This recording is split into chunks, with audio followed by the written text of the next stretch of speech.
Hi all, EyePlus training സൊല്യൂഷൻസിൻ്റെ പുതിയൊരു ക്ലാസ്സിലേക്ക് സ്വാഗതം.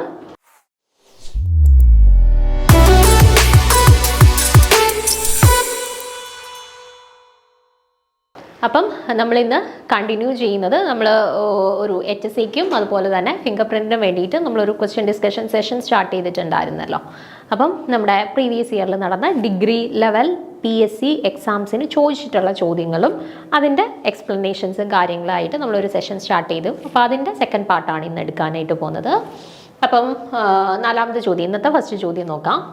The value of Joule-Thomson coefficient for an ideal gas. അപ്പോൾ ഒരു ഐഡിയൽ ഗ്യാസിൻ്റെ കേസിൽ ജൂൾ-തോംസൺ കോഎഫിഷ്യൻറ്റിൻ്റെ വാല്യൂ എത്രയാണ്? Negative, positive, zero or unpredictable. നോക്കിക്കേ, ഒരു ഐഡിയൽ വാതകത്തിൻ്റെ ജൂൾ-തോംസൺ കോഎഫിഷ്യൻറ്റിൻ്റെ മൂല്യം എന്താണ്? നെഗറ്റീവ്, പോസിറ്റീവ്, സീറോ കണ്ടെത്താൻ സാധിക്കില്ല. അപ്പോൾ എന്താണ് ജൂൾ-തോംസൺ കോഎഫിഷ്യൻ്റ്, അല്ലെങ്കിൽ ജൂൾ-തോംസൺ കോഎഫിഷ്യൻ്റ് കണ്ടെത്താനായിട്ടുള്ള ഇക്വേഷൻ എന്താണ്? ഇനി ഐഡിയൽ ഗ്യാസസിൻ്റെ കേസിലും റിയൽ ഗ്യാസസിൻ്റെ കേസിലും ജൂൾ-തോംസൺ കോഎഫിഷ്യൻ്റെ വാല്യൂ എന്താ വരും? അപ്പോൾ ഇങ്ങനെയുള്ള കുറച്ച് കാര്യങ്ങൾ നമ്മൾ ഇതുപോലെയുള്ള ഒരു ചോദ്യം കേട്ടു, അതിൻ്റെ ആൻസർ അങ്ങ് കാണാതെ പഠിക്കുന്നതിന് പകരം ഇതുമായിട്ട് റിലേറ്റ് ചെയ്തിട്ട് ഇനിയും ചിലപ്പം ചോദ്യങ്ങൾ വരാം. അപ്പം എന്തൊക്കെ ചോദ്യങ്ങൾ വരാം അതിനെ ആസ്പദമാക്കിയിട്ട് അതുമായിട്ട് റിലേറ്റ് ചെയ്തിട്ടുള്ള കാര്യങ്ങളും കൂടെ പഠിച്ചു പോകാനായിട്ട് ശ്രദ്ധിക്കണം കേട്ടോ. നമ്മൾ പ്രീവിയസ് ഇയർ ക്വസ്റ്റ്യൻ പേപ്പേഴ്സ് എപ്പോഴും വർക്കൗട്ട് ചെയ്യുന്ന സമയത്ത് ഒരു ചോദ്യം കാണുന്നു, അതിൻ്റെ ഉത്തരം അങ്ങ് പഠിച്ചു വെക്കുന്നതിന് പകരമായിട്ട് അപ്പോൾ ആ ഇന്ന കൺസെപ്റ്റിൽ നിന്ന് അവർ ചോദിച്ചിട്ടുണ്ട്, അപ്പോൾ ഇനി ഇതുമായിട്ട് റിലേറ്റ് ചെയ്തിട്ട് ചോദിക്കാൻ സാധ്യതയുണ്ട്. അപ്പോൾ അതുമായിട്ട് റിലേറ്റ് ചെയ്ത് ഇനി എന്തൊക്കെ കാര്യങ്ങളുണ്ടോ അതും കൂടെ ജസ്റ്റ് ഒന്ന് നോട്ട് ചെയ്ത് പോകുന്നത് വളരെ നല്ലതായിരിക്കും കേട്ടോ. അപ്പോൾ ക്വസ്റ്റ്യൻസ് വർക്കൗട്ട് ചെയ്യുന്ന സമയത്ത് ആ ഒരു രീതിയിൽ ക്വസ്റ്റ്യൻ പേപ്പേഴ്സ് വർക്കൗട്ട് ചെയ്യാനായിട്ട് ശ്രമിക്കണം. ഇപ്പോൾ ഇവിടെ നോക്കിക്കേ, the phenomenon of the change in temperature when a gas is made to expand from a region of high pressure to region of extremely low pressure is called Joule-Thomson coefficient. അപ്പോൾ എന്താണ് Joule-Thomson coefficient എന്ന് പറഞ്ഞാൽ? Change in temperature. അപ്പോൾ it is a change in temperature. ടെമ്പറേച്ചറിൽ ഉണ്ടാവുന്ന ഒരു ചേഞ്ചാണ്. എപ്പോൾ? When a gas is made to expand from a region of high pressure to a region of low pressure. ഒരു ഗ്യാസിനെ നമ്മളൊരു ഹൈ പ്രഷർ റീജിയനിൽ നിന്നും ഒരു എക്സ്ട്രീംലി ലോ പ്രഷർ റീജിയനിലോട്ട് എക്സ്പാൻഡ് ചെയ്യിക്കുകയാണ്. ഓക്കെ, ഒരു ഹൈ പ്രഷർ റീജിയനിൽ നിന്നും ഒരു എക്സ്ട്രീംലി ലോ പ്രഷർ റീജിയനിലോട്ട് ഒരു ഗ്യാസിനെ നമ്മൾ എക്സ്പാൻഡ് ചെയ്യുമ്പം അതുമായിട്ട് അസോസിയേറ്റ് ചെയ്ത് അവിടെ ഉണ്ടാവുന്ന ചേഞ്ച് ഇൻ ടെമ്പറേച്ചർ, അതിനെയാണ് നമ്മൾ ജൂൾ-തോംസൺ ഇഫക്റ്റ് എന്ന് പറയുന്നത്. ഓക്കെ, അപ്പോൾ എന്താണ്? നമ്മളൊരു ഗ്യാസിനെ ഹൈ പ്രഷർ റീജിയനിൽ നിന്നും എക്സ്ട്രീംലി ലോ പ്രഷർ റീജിയനിലോട്ട് എക്സ്പാൻഡ് ചെയ്യുന്ന സമയത്ത് അതുമായിട്ട് അസോസിയേറ്റ് ചെയ്തിട്ട് അവർക്ക് ഉണ്ടാവുന്ന ചേഞ്ച് ഇൻ ടെമ്പറേച്ചർ. ഓക്കെ, അപ്പോൾ ആ ഒരു ഫിനോമിനനെയാണ് നമ്മൾ ജൂൾ-തോംസൺ ഇഫക്റ്റ് എന്ന് പറയുന്നത്.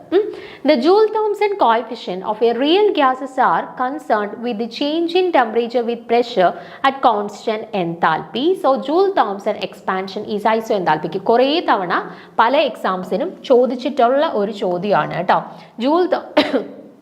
Joule-Thomson coefficient is എന്ന് പറഞ്ഞിട്ട് നമ്മുടെ ഓപ്ഷൻസിനകത്ത് ഐസോ എൻതാൽപ്പിക്ക്, ഐസോ എൻട്രോപ്പിക്ക്, ദെൻ ഐസോബാറിക്ക്, ഐസോകോറിക്ക് എന്നൊക്കെ പറഞ്ഞിട്ട് ഐസോകോർ പ്രോസസ്സ്, ഐസോബാർ എന്ന് പറഞ്ഞിട്ട് നമുക്ക് പല രീതിയിൽ ഓപ്ഷൻസ് വരാം. അപ്പോൾ എപ്പോഴും ഓർത്ത് വെച്ചേക്കുക, ഐസോ എൻതാൽപിക് പ്രോസസ്സാണ്, അതായത് കോൺസ്റ്റന്റ് എൻതാൽപി കണ്ടീഷനിൽ ക്യാരിഡ് ഔട്ട് ചെയ്യുന്ന ഒരു പ്രോസസ്സാണ് ജൂൾ-തോംസൺ ഇഫക്റ്റ് എന്ന് പറയുന്നത്. ഓക്കെ, അപ്പോൾ ജൂൾ-തോംസൺ കോഎഫിഷ്യന്റിനെ നമ്മൾ യൂഷ്വലി ഡിഫൈൻ ചെയ്യുന്നത് കോൺസ്റ്റന്റ് എൻതാൽപി കണ്ടീഷനിലാണ്. അതുകൊണ്ട് തന്നെ ഐസോ എൻതാൽപിക് പ്രോസസ്സാണ് കേട്ടോ. ചോദിച്ച് കണ്ടിട്ടുള്ളതാണ്, ഓർത്ത് വെച്ചേക്കുക. ജൂൾ-തോംസൺ കോഎഫിഷ്യന്റ് ഐസോ എൻതാൽപിക്ക്. അവിടെ ആരാണ് കോൺസ്റ്റന്റ് ആയിട്ട് വരുന്നത്? എൻതാൽപി ആണ് കോൺസ്റ്റന്റ് ആയിട്ട് വരുന്നത്. ഓക്കെ, അപ്പോൾ നോക്കിക്കേ, Joule Thomson expansion of the real gas are concerned with the change in temperature with pressure at constant enthalpy. So Joule Thomson expansion is isoenthalpic. And നമ്മൾ ജൂൾ-തോംസൺ കോഎഫിഷ്യന്റിനെ μJT എന്നാണ് റെപ്രസെന്റ് ചെയ്യുന്നത് കേട്ടോ. ജൂൾ-തോംസൺ കോഎഫിഷ്യന്റിനെ μJT എന്നാണ് represent ചെയ്യുന്നത്. And μJTയുടെ ഇക്വേഷനും കൂടെ നോക്കി വെച്ചേക്കുക. ∂T/∂P at constant H. ആരാണ് അവിടെ കോൺസ്റ്റന്റ് ആയിട്ട് വന്നേക്കുന്നത്? എൻതാൽപി. അതുകൊണ്ടാണ് ഐസോ എൻതാൽപിക് പ്രോസസ് ആണെന്ന് പറഞ്ഞത് കേട്ടോ. അപ്പോൾ ∂T/∂P അറ്റ് കോൺസ്റ്റന്റ് H എന്നുള്ളതാണ് μJT, അല്ലെങ്കിൽ ജൂൾ-തോംസൺ കോഎഫിഷ്യന്റിന്റെ കറസ്പോണ്ടിങ് ആയിട്ടുള്ള ഇക്വേഷൻ. ഓക്കെ, അപ്പോൾ joule-Thomson coefficient of an ideal gas is 0. ഓർത്ത് വെച്ചേക്കുക, എപ്പോഴും റിയൽ ഗ്യാസസിന്റെ കേസിൽ μJTയുടെ വാല്യൂ എന്താണ്? ∂T/∂P അറ്റ് കോൺസ്റ്റന്റ് H ആണ്. And for real gases it is 0. μJTയുടെ value for real gases it is 0. ideal gases it is 0. A positive value of mu Jt implies cooling and the negative value implies the warming on expansion and the zero value corresponding to no temperature change on expansion. അപ്പം mu Jt യുടെ value 0 ആണ് എന്നുണ്ടെങ്കിൽ അത് indicate ചെയ്യുന്നത് it is an ideal gas. Ideal ഗ്യാസസിൻ്റെ കേസിലാണ് mu Jt അല്ലെങ്കിൽ Joule Thomson കോഎഫിഷ്യന്റിന്റെ വാല്യൂ 0 ആയിട്ട് വരിക. ഇനി പോസിറ്റീവ് വാല്യൂ ആണ് mu Jtക്ക് വരുന്നത് എന്നുണ്ടെങ്കിൽ അത് എന്തിനെയാണ് ഇൻഡിക്കേറ്റ് ചെയ്യുന്നത്? കൂളിങ്ങിനെയാണ് ഇൻഡിക്കേറ്റ് ചെയ്യുന്നത്. ആൻഡ് നെഗറ്റീവ് വാല്യൂ ആണ് mu Jtക്ക് വരുന്നതെന്നുണ്ടെങ്കിൽ അത് വാമിങ്ങിനെയാണ് ഇൻഡിക്കേറ്റ് ചെയ്യുന്നത് കേട്ടോ. mu Jt 0 ആണെന്നുണ്ടെങ്കിൽ അത് ഐഡിയൽ ഗ്യാസിനെയാണ് ഇൻഡിക്കേറ്റ് ചെയ്യുന്നത്. പോസിറ്റീവ് ആണെന്നുണ്ടെങ്കിൽ അത് കൂളിങ്ങിനെ ഇൻഡിക്കേറ്റ് ചെയ്യുന്നു. ആൻഡ് നെഗറ്റീവ് ആണെന്നുണ്ടെങ്കിൽ അത് വാമിങ്ങിനെയാണ് ഇൻഡിക്കേറ്റ് ചെയ്യുന്നത്. ഓക്കെ, അപ്പോൾ ഇത്രയും കാര്യങ്ങളുടെ അഡീഷണൽ ആയിട്ട് നിങ്ങൾ ജൂൾ തോംസൺ കോഎഫിഷ്യന്റുമായിട്ട് റിലേറ്റ് ചെയ്തിട്ട് ഓർത്ത് വെച്ചേക്കുക. അപ്പോൾ എന്താണ് ജൂൾ തോംസൺ കോഎഫിഷ്യന്റ് എന്നുള്ളത് അറിഞ്ഞിരിക്കുക. ദെൻ mu Jt അല്ലെങ്കിൽ ജൂൾ തോംസൺ കോഎഫിഷ്യന്റ് കണ്ടുപിടിക്കാനായിട്ടുള്ള ഇക്വേഷൻ ∂T/∂P കോൺസ്റ്റന്റ് വെച്ച് അവിടെ എൻതാൽപ്പി കോൺസ്റ്റന്റ് ആണ്. സോ ഇതൊരു ഐസോ എൻതാൽപ്പിക് പ്രോസസ് ആണ്. ദെൻ ഐഡിയൽ ഗ്യാസിന്റെ കറസ്പോണ്ടിങ് mu Jtയുടെ വാല്യൂ അല്ലെങ്കിൽ ജൂൾ തോംസൺ കോഎഫിഷ്യന്റിന്റെ വാല്യൂ 0 ആണ്. ആൻഡ് അത് പോസിറ്റീവ് ആണ് എന്നുണ്ടെങ്കിൽ അതിന്റെ അർത്ഥം അവിടെ കൂളിംഗ് ആണ് നടക്കുന്നത്. ആൻഡ് നെഗറ്റീവ് ആണെന്നുണ്ടെങ്കിൽ അതിൻ്റെ അർത്ഥം അവിടെ നടക്കുന്നത് വാർമിംഗ് ആണ്. ഓക്കെ, ഇത്രയും കാര്യങ്ങൾ അഡീഷണലി ഒന്ന് ഓർത്ത് വെച്ചിരിക്കുക. ഓക്കെ, ഇനി അപ്പോൾ ഓപ്ഷൻ സി ആണ് കേട്ടോ. ഓപ്ഷൻ സി 0 ആണ് കറക്റ്റ് ആൻസർ ആയിട്ട് വരുന്നത്. ഇനി അടുത്ത ചോദ്യം നോക്കിക്കേ, 5ാമത്തെ ചോദ്യം. The pH of an aqueous solution is 5.2. Its pOH will be. അപ്പം നോക്കിക്കേ, ചോദ്യം എന്താണ്? വളരെ ഈസി ആയിട്ടുള്ള ഒരു ചോദ്യമാണ്. നമ്മുടെ ഒരു ഡിഗ്രി ലെവൽ എക്സാമിന് ചോദിച്ചിട്ടുള്ള ചോദ്യമാണ്. നോക്കിക്കേ, pH of an aqueous solution is 5.2. ഒരു ആക്വസ് സൊല്യൂഷൻ്റെ pH വാല്യൂ 5.2 ആണ്. ഇറ്റ്സ് pOH വാല്യൂ, അതിൻ്റെ pOH വാല്യൂ ആണ് ചോദിച്ചിട്ടുള്ളത്. ഓക്കെ, ഒരു ജലീയ ലായനിയുടെ pH 5.2 ആണ്. അതിൻ്റെ pOH എത്രയായിരിക്കും? ഓക്കെ, അക്വസ് സൊല്യൂഷൻ ആണ് ജലീയ ലായനി. ഓക്കെ, അപ്പോൾ ജലീയ ലായനിയുടെ pH 5.2 ആണ് എങ്കിൽ അതിൻ്റെ pOH എത്രയായിരിക്കും? 5.8 ആണോ, 6.8 ആണോ, 7.8 ആണോ, 8.8 ആണോ എന്നാണ് നമ്മൾ കണ്ടുപിടിക്കേണ്ടത്. അപ്പോൾ ഇവിടെ നമ്മൾ അറിഞ്ഞിരിക്കേണ്ട കാര്യം എന്താണ്? നമ്മൾ പഠിച്ചിട്ടുണ്ട്, എപ്പോഴും ഒരു പ്യുവർ വാട്ടറിൻ്റെ കേസിൽ അല്ലെങ്കിൽ ഒരു ആക്വ സൊല്യൂഷൻ്റെ കേസിൽ pHും pOHും അല്ലെ pH പ്ലസ് pOH എന്ന് പറയുന്നത് എപ്പോഴും 14 തുല്യമായിരിക്കും. ഓക്കെ, pHും pOHും തമ്മിലുള്ള സമ്മ് എപ്പോഴും 14 തുല്യമായിരിക്കും. അപ്പോൾ ഇവിടെ നമുക്ക് pHൻ്റെ വാല്യൂ തന്നിട്ടുണ്ട് 5.2. ഓക്കെ, അപ്പോൾ pOH നമുക്ക് എങ്ങനെ കണ്ടുപിടിക്കാം? 14 മൈനസ് pH ആണ് അല്ലേ? അതായത് 14 മൈനസ് 5.2 ചെയ്താൽ മതി. അപ്പോൾ എത്ര കിട്ടി? 8.8 അല്ലേ? 8.8. 5.2 8.8 കൂടെ അല്ലേ 14? അപ്പോൾ 8.8 ആണ് നമുക്ക് കറസ്പോണ്ടിങ് ആയിട്ട് pOHൻ്റെ വാല്യൂ കിട്ടിയത്. ഓക്കെ, അപ്പോൾ pH തന്നിട്ട് pOH കണ്ടുപിടിക്കാനായിട്ട് ചോദിച്ചു കഴിഞ്ഞാൽ ഓർത്തിരിക്കുക, pHA പ്ലസ് pOH എന്ന് പറയുന്നത് 14 ആണ്. അപ്പോൾ pHൻ്റെ വാല്യൂ ഉണ്ടെന്നുണ്ടെങ്കിൽ 14 നിന്നും ആ വാല്യൂ കുറച്ച് കഴിയുമ്പോൾ നമുക്ക് pOH കിട്ടും. ഓക്കെ, പിന്നെ അതുപോലെ ഓർത്ത് വെച്ചേക്കോ, പ്യുവർ വാട്ടറിൻ്റെ കേസിൽ എപ്പോഴും H+ൻ്റെ കോൺസെൻട്രേഷനും OH മൈനസ് അയോൺസിൻ്റെ കോൺസെൻട്രേഷനും 10⁻⁻7 തുല്യമായിരിക്കും. അതും കൂടെ ഒന്ന് ഓർത്ത് വെച്ചേക്കുക കേട്ടോ. H+ൻ്റെ കോൺസെൻട്രേഷനും OH മൈനസിൻ്റെ കോൺസെൻട്രേഷനും 10⁻⁻7 തുല്യമായിരിക്കും. ഓക്കെ, അങ്ങനെയാണെന്നുണ്ടെങ്കിൽ ഇതുകൂടെ ഓർത്ത് വെച്ചേരെ. KWൻ്റെ വാല്യൂ നമുക്കറിയാം. KWൻ്റെ വാല്യൂ എന്താണ്? Ionic product of water concentration of H+A into concentration of OH minus. അപ്പോൾ for pure water at 25 degree Celsius condition, okay, pure water at 25 degree Celsius conditionൽ KW equal to concentration of H+A into concentration of OH minus ആണ് ionic product. നമ്മുടെ എന്താ KWൻ്റെ value. Okay, ഈ KWൻ്റെ value നമ്മൾ pure വാട്ടറിൽ അതുപോലെ തന്നെ 25 degree Celsius അല്ലെങ്കിൽ 298 kelvin ടെമ്പറേച്ചറിൽ നമ്മൾ കൺസിഡർ ചെയ്യുവാണെന്നുണ്ടെങ്കിൽ ഈ കോൺസെൻട്രേഷൻ ഓഫ് H+ഉം കോൺസെൻട്രേഷൻ ഓഫ് OH മൈനസും 10⁻⁻7 തുല്യമായിരിക്കും. സോ KWൻ്റെ വാല്യൂ എന്ത് വരും? 10⁻⁻7 into 10⁻⁻7 which is equal to 10⁻⁻40. Okay, അപ്പോൾ KWൻ്റെ വാല്യൂ 10⁻⁻14 ആയിരിക്കും for pure water at 25 degree Celsius. അതും കൂടെ എക്സ്ട്രാ ഇതുമായിട്ട് റിലേറ്റ് ചെയ്തിട്ട് ഒന്ന് നോട്ട് ചെയ്ത് വെച്ചേക്കുക. ഓക്കെ, അപ്പോൾ ഇവിടെ ഓപ്ഷൻ ഡി 8.8 ആണ് കറക്റ്റ് ആൻസർ ആയിട്ട് വരുന്നത്. ഓക്കെ, അടുത്ത ആറാമത്തെ ചോദ്യം, the system with 0 degree of freedom is known as. ഒരു സിസ്റ്റത്തിൻ്റെ ഡിഗ്രീസ് ഓഫ് ഫ്രീഡം 0 ആണ് എന്നുണ്ടെങ്കിൽ ആ സിസ്റ്റത്തിന് ഏത് പേരിലാണ് അറിയപ്പെടുന്നത്? ഇൻവേരിയൻ്റ് സിസ്റ്റം ആണോ, ബൈവേരിയൻ്റ് സിസ്റ്റം ആണോ, നോൺ വേരിയൻ്റ് സിസ്റ്റം ആണോ, or none of the above ആണോ? ഒരു സിസ്റ്റത്തിൻ്റെ ഡിഗ്രീസ് ഓഫ് ഫ്രീഡം 0 ആണ് എങ്കിൽ അത്തരത്തിലുള്ള സിസ്റ്റത്തിനെ അറിയപ്പെടുന്നത് ഇൻവേരിയൻ്റ്, ബൈവേരിയൻ്റ്, നോൺ വേരിയൻ്റ് ഇവയൊന്നുമല്ല. ഓക്കെ, അപ്പോൾ നമുക്ക് ആദ്യം വേരിയൻസുമായിട്ട് റിലേറ്റ് ചെയ്തിട്ടുള്ള കുറച്ച് കാര്യങ്ങൾ, അല്ലെങ്കിൽ അവരുടെ ഡിഗ്രീസ് ഓഫ് ഫ്രീഡവുമായിട്ട് റിലേറ്റ് ചെയ്തിട്ട് കുറച്ച് കാര്യങ്ങളൊന്ന് പറഞ്ഞിട്ട് ആൻസറിലോട്ട് പോവാം. അപ്പോൾ നോക്കിക്കേ, the number of degrees of freedom may be defined as minimum number of variables that must be specified in order to define the system completely. അപ്പോൾ എന്താണ് ഡിഗ്രീസ് ഓഫ് ഫ്രീഡം എന്ന് പറഞ്ഞാൽ? ഒരു സിസ്റ്റത്തിൻ്റെ ഡിഗ്രീസ് ഓഫ് ഫ്രീഡം എന്ന് പറഞ്ഞാൽ എന്താണ്? ഇപ്പോൾ ആ ഒരു സിസ്റ്റത്തിനെ നമുക്ക് കംപ്ലീറ്റ്ലി ഡിഫൈൻ ചെയ്യുന്നതിന് വേണ്ടിയിട്ട് എത്ര നമ്പർ ഓഫ് മിനിമം പാരാമീറ്റേഴ്സ് നമുക്ക് ആവശ്യമാണോ, okay, minimum number of parameters എത്രയാണോ നമുക്ക് ആവശ്യമായിട്ടുള്ളത്, അതിനെയാണ് നമ്മൾ എന്തെന്ന് വിളിക്കുക? ഡിഗ്രീസ് ഓഫ് ഫ്രീഡം എന്ന് വിളിക്കുക. ഓക്കെ, അപ്പോൾ ഡിഗ്രീസ് ഓഫ് ഫ്രീഡം എന്ന് പറഞ്ഞാൽ എന്താണ്? Minimum number of variables that must be specified in order to define the system completely. ഒരു സിസ്റ്റത്തിനെ നമുക്ക് കംപ്ലീറ്റ്ലി ഡിഫൈൻ ചെയ്യുന്നതിന് വേണ്ടിയിട്ട് മിനിമം എത്ര വേരിയബിൾസ് അല്ലെങ്കിൽ എത്ര പാരാമീറ്റേഴ്സ് ഓർ എത്ര വേരിയബിൾസ് മിനിമം നമുക്ക് ആവശ്യമായിട്ടുണ്ടോ അതിനെയാണ് നമ്മൾ എന്തെന്ന് വിളിക്കുക?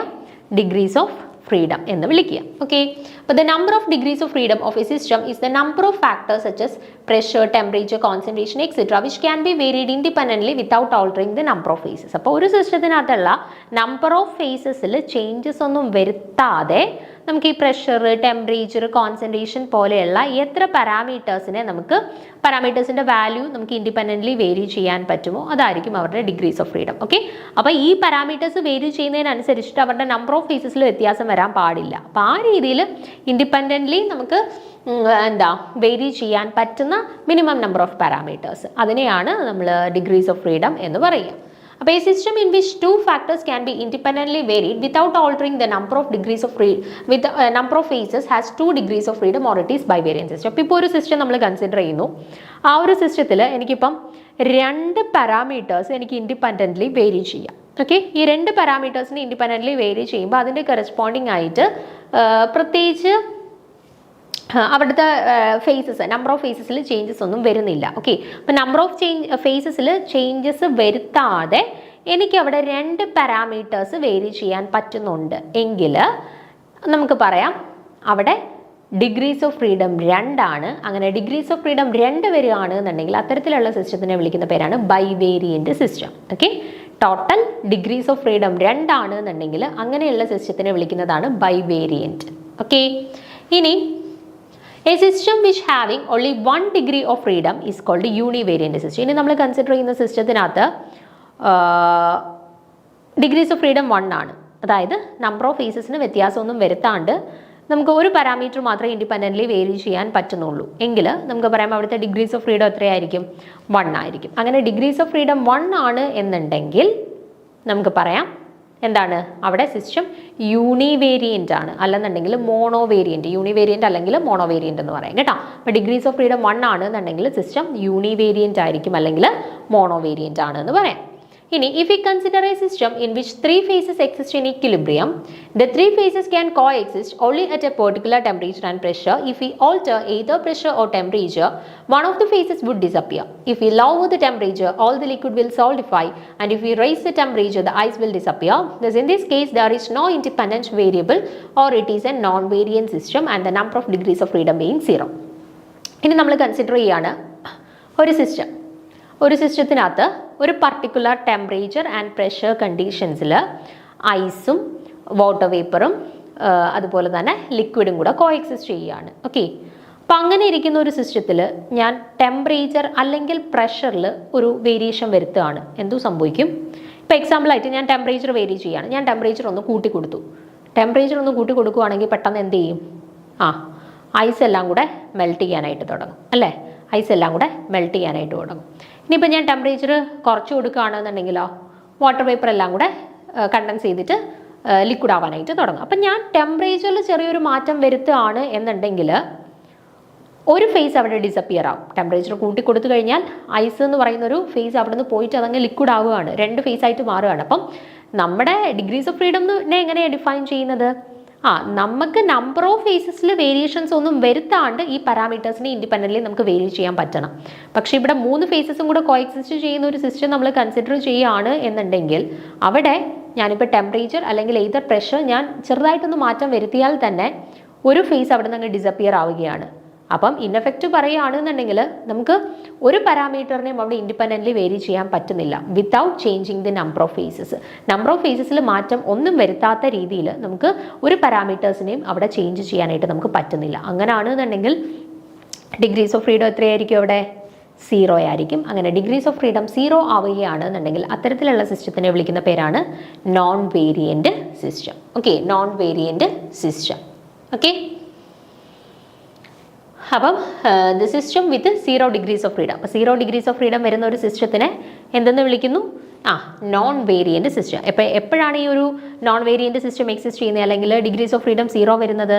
നമ്മുടെ സോൾഡ്, ലിക്വിഡ്, ഗ്യാസ് മൂന്നും കൂടെ ഒരു പെർട്ടിക്കുലർ ടെമ്പറേച്ചർ ആൻഡ് പ്രഷർ കണ്ടീഷനിൽ കോഎക്സിസ്റ്റ് ചെയ്യുന്ന സമയത്താണ് ഈ ഒരു ഡിഗ്രീസ് ഓഫ് ഫ്രീഡം 0 ആവുന്നത്. കാരണം അവിടെ നമ്മൾ ടെമ്പറേച്ചറോ പ്രഷറോ എന്തെങ്കിലും വ്യത്യാസം വരുത്തി കഴിഞ്ഞാൽ സോൾഡോ, ലിക്വിഡോ, ഗ്യാസോ ഒരാൾ അവിടെ ഡിസപ്പിയർ ആവും. അങ്ങനെ നടന്നുകൂടാ. സോ അങ്ങനെ നടക്കുന്നത് കൊണ്ട് തന്നെ അവിടുത്തെ നമുക്ക് പാരാമീറ്റേഴ്സ് അല്ലെന്നുണ്ടെങ്കിൽ ഡിഗ്രീസ് ഓഫ് ഫ്രീഡം നമുക്ക് 0 ആയിട്ടേ ഡിഫൈൻ ചെയ്യാനായിട്ട് പറ്റുള്ളൂ, അല്ലെങ്കിൽ സിസ്റ്റം ഈസ് നോൺ വേരിയൻ്റ് എന്ന് പറയാം. ഓക്കെ, ഇനിയും അടുത്ത ചോദ്യത്തിലോട്ട് പോവാം. 7ാമത്തെ ചോദ്യം, 0.20 മോളാർ KClന്റെ അയോണിക ശക്തി എന്താണ്? എന്താണ് ചോദ്യം? 0.20 മോളാർ KClന്റെ അയോണിക ശക്തി എത്രയാണ്? Ionic strength of 0.20 molar KCl solution. 0.20 molar KCl solutionന്റെ അയോണിക് സ്ട്രെങ്ത് കണ്ടുപിടിക്കാനായിട്ടാണ് ചോദ്യം. 0.40 ആണോ, 0.20 ആണോ, 0.85 ആണോ, 0.75 ആണോ എന്നാണ് നമുക്ക് കണ്ടുപിടിക്കേണ്ടത്. അപ്പം നമുക്ക് നോക്കാം. ആദ്യം നമുക്കിവിടെ അറിയേണ്ട കാര്യം എന്താണ്? അയോണിക് സ്ട്രെങ്ത് കണ്ടെത്താനായിട്ടുള്ള ഇക്വേഷൻ അറിയണം. ഓക്കെ, ഇത് വളരെ ഇമ്പോർട്ടൻ്റ് ആയിട്ടുള്ളൊരു ചോദ്യമാണ് കേട്ടോ. ഒട്ടുമിക്ക എക്സാംസിനും ഈ അയോണിക് സ്ട്രെങ്ത് റിലേറ്റഡ് ആയിട്ടുള്ള ചോദ്യം കണ്ടുവരാറുണ്ട്. അപ്പോൾ നമ്മുടെ ഡിഗ്രി ലെവൽ ആകുമ്പോഴത്തേന് ഇതുപോലെ ഒറ്റ സൊല്യൂഷനേ ഉണ്ടാവുള്ളൂ. കൂടുതലും ഇപ്പോൾ KClന്റെ ഇത്ര 0.2 മോളാർ അല്ലെങ്കിൽ 0.1 മോളാർ KClന്റെ അയോണിക് സ്ട്രെങ്ത്. പക്ഷേ നമ്മളൊരു PG ലെവലിലോട്ടൊക്കെ വരുമ്പോഴത്തേന് ചിലപ്പം ഇപ്പം 0.2 molar KCl and 0.1 molar NaOH dissolve ചെയ്തു, അതിൻ്റെ കറസ്പോണ്ടിങ് ആയിട്ടുള്ള അയോണിക് സ്ട്രെങ്ത് കണ്ടുപിടിക്കുക. ആ രീതിയിൽ രണ്ടുപേരും മിക്സ് ചെയ്തിട്ടുള്ളത് ചോദിക്കും. പക്ഷേ നമുക്കൊരു ഡിഗ്രി ലെവലിൽ ഒറ്റയാളുടെ കൂടുതലും ചോദിക്കുകയുള്ളൂ കേട്ടോ. ഒന്നിലധികം ആളുകൾ കമ്പൈൻ ചെയ്തിട്ടുള്ളത് കൂടുതൽ അങ്ങനെ ചോദിക്കാൻ സാധ്യതയില്ല.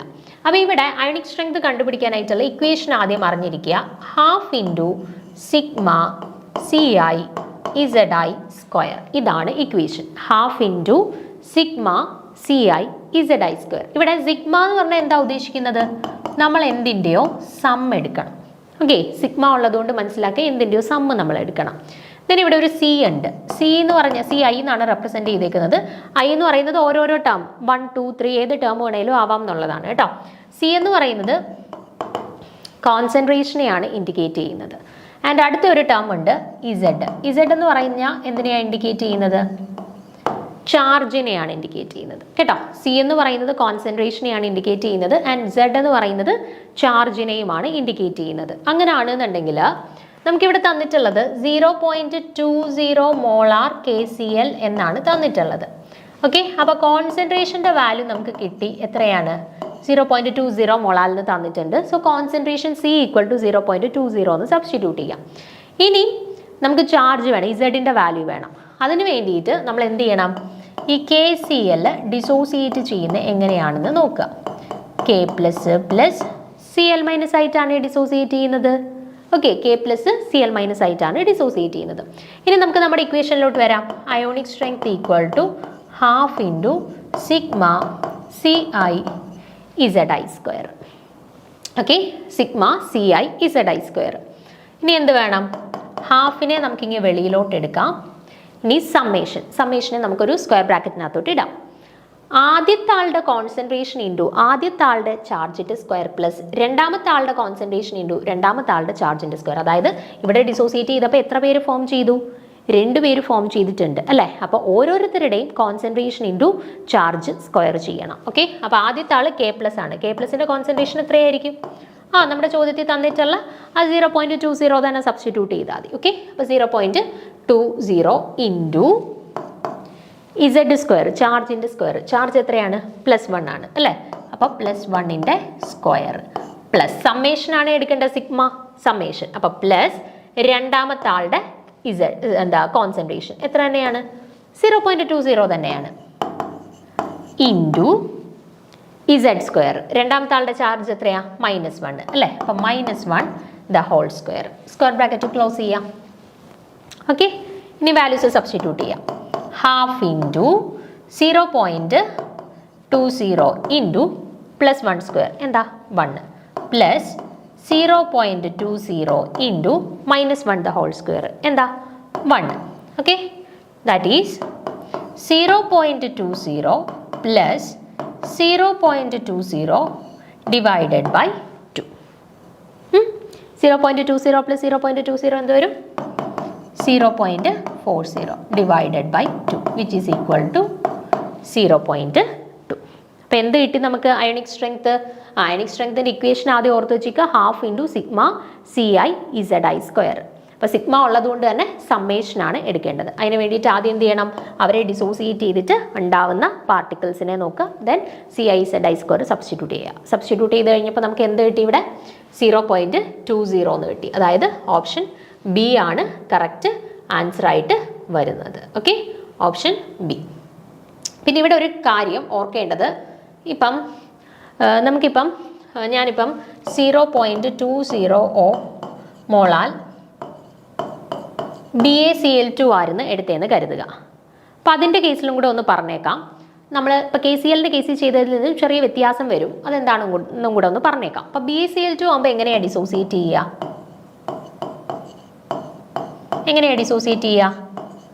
Ba2++ 2Cl- ആയിട്ടാണ് ഡിസോസിയേറ്റ് ചെയ്യുക അല്ലേ? കോൺസെൻട്രേഷൻ താണ്ട് എഴുതിയിട്ടുണ്ട്. എത്ര തന്നെ?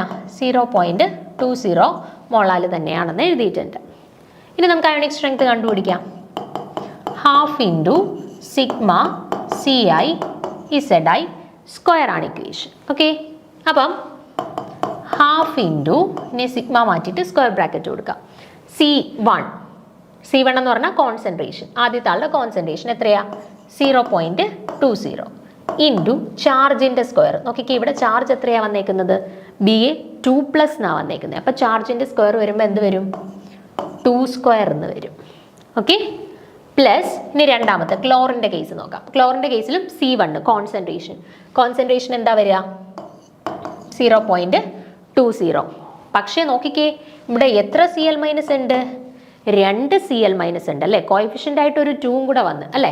അപ്പോൾ ഈ കോൺസെൻട്രേഷൻ ചെയ്യുന്ന സമയത്ത് ആ × 2 കൊടുക്കാൻ ഓർത്തിരിക്കണം. നമ്മുടെ KClൻ്റെ കേസ് വന്നപ്പം K++Cl- രണ്ടുപേരുടെ കോഎഫിഷ്യൻ്റ് 1 ആണ്. സോ നമുക്ക് പ്രത്യേകിച്ച് മാറ്റങ്ങളൊന്നും വരുത്തേണ്ട ആവശ്യമില്ലായിരുന്നു. പക്ഷേ ഇവിടെ BaCl2 ഡിസോസിയേറ്റ് ചെയ്ത സമയത്ത് 2 Cl- ഫോം ചെയ്തു. അപ്പോൾ കോൺസെൻട്രേഷൻ ചെയ്യുന്ന സമയത്ത് ഈ 0.2 അങ്ങ് സബ്സ്റ്റിറ്റ്യൂട്ട് ചെയ്താൽ പോരാ, 0.2 × 2 എന്ന് വരും. ഓക്കെ, ഇൻറ്റു ചാർജിൻ്റെ സ്ക്വയർ. ചാർജ് എത്രയാ? Cl- ആണ്, -1 ആണ് ചാർജ് അല്ലേ? അപ്പം -1 ദ ഹോൾ സ്ക്വയർ എന്ന് വന്നു. ഓക്കെ, ഇനി നമുക്ക് ചെയ്യാം. Half into 0.20 into 2 square 4 plus 0.2 into 2 എത്ര? 0.4 ഇൻറ്റു -1 ദ ഹോൾ സ്ക്വയർ എന്താ? 1. ഓക്കെ, അതായത് ഹാഫ് ഇൻറ്റു എന്ത് വന്നു? 0.20 ഇൻറ്റു 4 എന്താ വന്നേ? 0.8 പ്ലസ് 0.4 ഇൻറ്റു 1 എന്താ? 0.4 എന്ന് വന്നു. ഓക്കെ, അപ്പം എന്ത് വന്നു value? 1.2 divided by 2 which is equal to 0.6.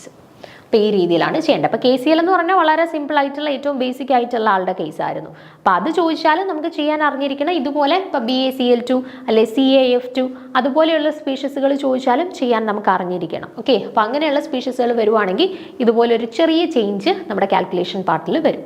അതൊന്ന് ഓർത്തിരിക്കുക. ഓക്കെ, അപ്പോൾ മറ്റേത് ആൻസർ ഓപ്ഷൻ ബി തന്നെയാണ് 0.20, അതിൽ മാറ്റമൊന്നുമില്ല. ഓക്കെ, പിന്നെ അടുത്ത ചോദ്യത്തിലോട്ട് പോവാം. The wave number of A radiation having wave length 4000 ആംസ്ട്രം. അപ്പോൾ ഇവിടെ നോക്കിക്കേ, നമ്മളോട് വേവ് നമ്പർ കണ്ടുപിടിക്കാനായിട്ടാണ് ചോദിച്ചിട്ടുള്ളത്. ക്വസ്റ്റ്യനിൽ തന്നിട്ടുള്ളത് എന്താണ്? വേവ് ലെങ്ത് ആണ് തന്നിട്ടുള്ളത് അല്ലേ.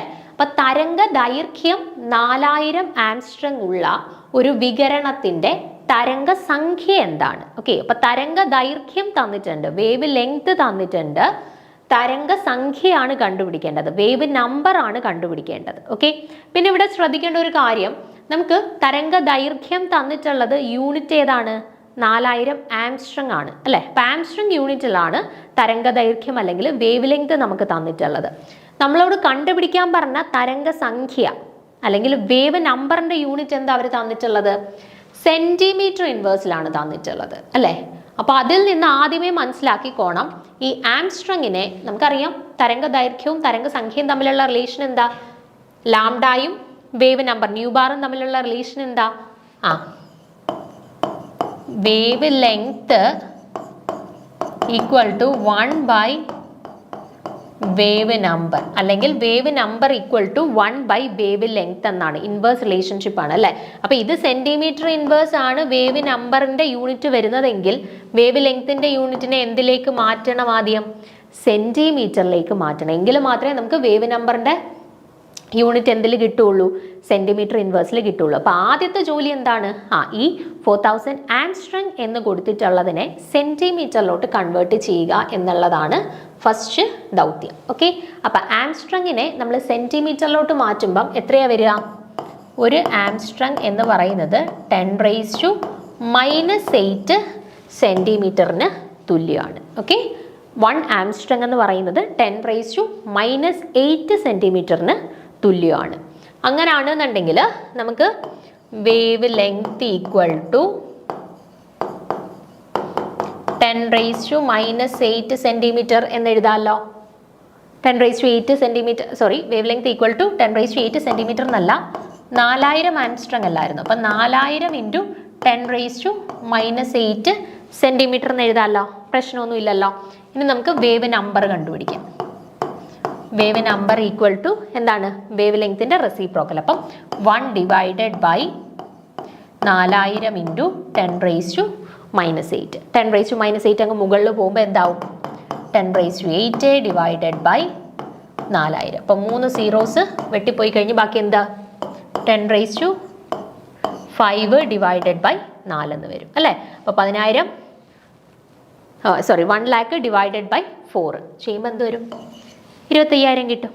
1,00,000 ഡിവൈഡഡ് ബൈ 4 ചെയ്തപ്പോൾ 25,000. യൂണിറ്റ് എന്താ കിട്ടിയേക്കുന്നത്? നമ്മൾ സെന്റിമീറ്ററിലോട്ട് കൺവേർട്ട് ചെയ്തിട്ടാണ് ചെയ്തത്. സോ അതിൻ്റെ റെസിപ്രോക്കൽ വരുമ്പോൾ സെന്റിമീറ്റർ ഇൻവേഴ്സ് ആയി അല്ലേ. അപ്പോൾ നമ്മുടെ ആൻസർ എന്താ വന്നേക്കുന്നത്?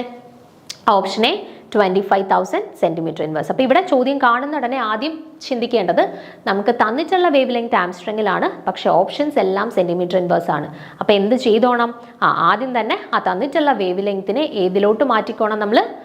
നമ്മൾ സെന്റിമീറ്ററിലോട്ട് മാറ്റണം. അതുകൊണ്ട് മാത്രമാണ് സെന്റിമീറ്ററിലോട്ട് മാറ്റിയിട്ട് ചെയ്തതുകൊണ്ട് മാത്രമാണ് ആൻസർ സെന്റിമീറ്റർ ഇൻവേഴ്സിൽ വന്നിട്ടുള്ളത് കേട്ടോ. അപ്പോൾ ആ യൂണിറ്റ്സ് എല്ലാം കറക്റ്റ് ആണോ എന്നുള്ളത് ആദ്യം ചെക്ക് ചെയ്തിട്ട് വേണം ആൻസർ ചെയ്യാനായിട്ട് തുടങ്ങാൻ. പിന്നെ അറിഞ്ഞിരിക്കേണ്ട കാര്യം ആംസ്ട്രങ്, ഒരു ആംസ്ട്രങ് എന്ന് പറയുന്നത് എത്ര സെന്റിമീറ്റർ ഇൻവേഴ്സ് ആണ്, ഓക്കെ, അല്ലെങ്കിൽ എത്ര മീറ്റർ ഇൻവേഴ്സ് ആണ് എന്നുള്ള കാര്യങ്ങളും കൃത്യമായിട്ട് അറിഞ്ഞിരിക്കണം. ഓക്കെ, സോ ഓപ്ഷൻ എ ആണ് ഇവിടെ കറക്റ്റ് ആൻസർ ആയിട്ട് വരുന്നത്. ഓക്കെ, അപ്പോൾ ഈ ഒരു പാറ്റേണിലുള്ള ചോദ്യങ്ങളൊക്കെയാണ് കൂടുതലും നമ്മുടെ ഒരു ഡിഗ്രി ലെവൽ എക്സാമിന് ഇത്രയും നാൾ വന്നുകൊണ്ടിരുന്നത്. അപ്പോൾ ചോദിച്ചിട്ടുള്ള ചോദ്യങ്ങളെല്ലാം പരമാവധി ഒന്ന് വർക്കൗട്ട് ചെയ്യുക. അതുമായിട്ട് അസോസിയേറ്റ് ചെയ്തിട്ട് ഇനിയും ചോദ്യങ്ങൾ വരാൻ സാധ്യതയുണ്ട്. സോ ഓരോ ക്വസ്റ്റ്യനും പഠിക്കുന്ന സമയത്ത് അതുമായിട്ട് റിലേറ്റ് ചെയ്തിട്ട് എക്സ്ട്രാ എന്തൊക്കെ കാര്യങ്ങളൂടെ നമുക്ക് ഇന്നത്തെ ഒരു എക്സാമിന് വേണ്ടിയിട്ട് നോക്കണം, അതും കൂടെ ചിന്തിച്ച് അതിനും കൂടെ ആവശ്യമായിട്ടുള്ള ഷോർട്ട് നോട്ട്സ് പ്രിപ്പയർ ചെയ്തിട്ട് പഠിക്കാനായിട്ട് ശ്രമിക്കുക. ഓക്കെ, അപ്പോൾ ബാക്കി ക്വസ്റ്റ്യൻസ് നമുക്ക് അടുത്ത ക്ലാസ്സിൽ ഡിസ്കസ് ചെയ്യാം. താങ്ക്